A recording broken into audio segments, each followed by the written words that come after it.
Interaksi manusia dan komputer.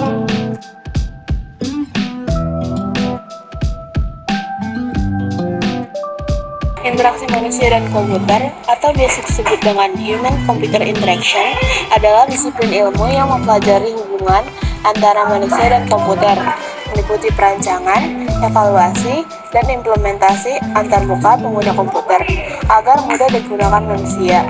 Tujuan dari interaksi antar manusia dan mesin pada antarmuka pengguna adalah pengoperasian dan kontrol mesin yang efektif, dan umpan balik dari mesin yang membantu operator dalam membuat keputusan operasional. HCI sendiri memiliki 3 karakteristik, yaitu useful, usable, and use. Useful memiliki ciri, yaitu produk tersebut harus berguna untuk memenuhi kebutuhan manusia. 1. Berbasis GUI Graphical User Interface. GUI menampilkan objek yang menyampaikan informasi dan mewakili tindakan yang dapat diambil oleh pengguna. Objek-objek tersebut dapat berubah warna, ukuran, atau visibilitas saat pengguna melakukan interaksi seperti mengkliknya. Tujuannya dari memberikan kemudahan bagi pengguna tanpa perlu memahami input kode untuk memproses perintah tersebut. Ada beberapa contoh elemen GUI yang dapat digunakan pengguna untuk berinteraksi dengan perangkat lunak, yaitu yang pertama ada button atau pintasan keyboard, yang kedua ada dialog box, jenis Windows yang menampilkan informasi tambahan, yang ketiga ada icon, gambar grafis kecil dari suatu program, fitur, atau file, yang keempat menu bar atau daftar perintah yang ditawarkan melalui bilah menu. Yang kedua, ada antarmuka berbasis perintah atau Command Line Interface atau CLI. Melalui CLI ini, pengguna bisa mengetikkan perintah dalam bentuk teks dan memberikan instruksi pada komputer untuk mengerjakan tugas yang diinginkan. Sistem operasi berbasis CLI merupakan tipe antarmuka melalui teks terminal. Pengguna menjalankan perintah dan program di sistem operasi tersebut dengan cara mengetikkan baris-baris tertentu. Misalnya, kita mengetikkan tulisan di keyboard mengenai instruksi pada komputer.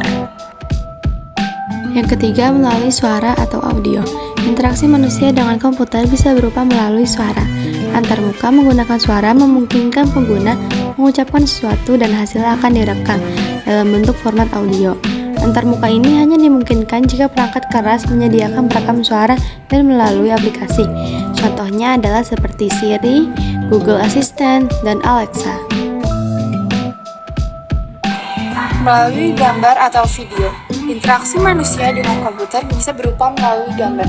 Antarmuka menggunakan gambar hanya dimungkinkan jika perangkat keras menyediakan kamera. Kamera akan merekam gambar dan melalui aplikasi akan menyimpan gambar di dalam format video. Contohnya adalah aplikasi Instagram dan aplikasi TikTok. Melalui berbagai peranti masukan. Interaksi manusia dan komputer juga dapat dilakukan melalui berbagai peranti masukan lainnya seperti mouse, keyboard, layar sentuh, dan masih banyak lainnya. Peranti masukan atau input device adalah semua periferal perangkat keras komputer yang digunakan untuk memberikan data dan sinyal kendali untuk suatu sistem pemrosesan informasi, misalnya komputer. Peranti masukan dapat dikelompokkan berdasarkan beberapa hal. 1. Cara masukan, misalnya melalui gerak mekanis atau audio. 2. Melalui disker, tekanan tombol atau continue posisi tektitus, serta 3. Derajat kebebasan gerakan, misalnya 2 dimensi pada tektitus standar dan 3 dimensi pada navigator untuk aplikasi CAD. Jenis peranti masukan utama antara lain adalah papan ketik, peranti petunjuk, pemindai, perangkat masukan video, contohnya kamera, serta perangkat masukan audio, contohnya mikrofon. Contoh penerapan dalam kehidupan sehari-hari. Yang pertama, kasir yang menghitung pembelanjaan pembeli menggunakan mesin kasir modern yang sekarang sudah menggunakan touchscreen sebagai alat inputnya. Kedua, mahasiswa dan dosen melakukan kegiatan belajar mengajar di kelas dengan menggunakan laptop dan infocus sebagai media komunikasi. Yang ketiga, penggunaan laser pada operasi medis. Yang keempat, orang sekarang lebih memilih alat transportasi berbasis online. Contoh sebut saja penggunaan Gojek, Grab, dan Uber yang telah merajalela di Indonesia. Yang kelima, saat ini juga orang dapat membeli suatu barang tanpa datang ke toko langsung. Hanya melalui online shop, seorang dapat membeli dan langsung diantar sampai tujuan. Yang keenam dan terakhir, akuntan yang mengurusi keuangan perkantoran dengan menggunakan aplikasi komputer seperti Microsoft Excel. Thanks for watching.